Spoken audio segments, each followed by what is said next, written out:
Hello, welcome to Do-It-Yourself channel. Today I will show you how to set up temporary mute button in Samsung Galaxy S22. First of all, where to find mute functions and mute button. To mute our phone, we can go here. Now only vibrate, now only mute is active. But to change this function, we have to go to settings, then sounds and vibration, and here are the same functions as on that shortcut. So vibration only, mute, and now we have visible temporary mute function. What does it do? Set how long keep our phone muted before it will return to our previous mode. So we can change it for a bit.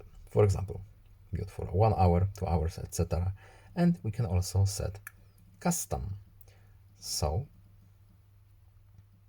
let's say we want muted for 10 minutes. Done. And as you can see, now our mute will unmute itself after 10 minutes of being muted. So I hope this video was helpful to you. Please leave a like and subscribe. Have a nice day and see you in the next video. Goodbye.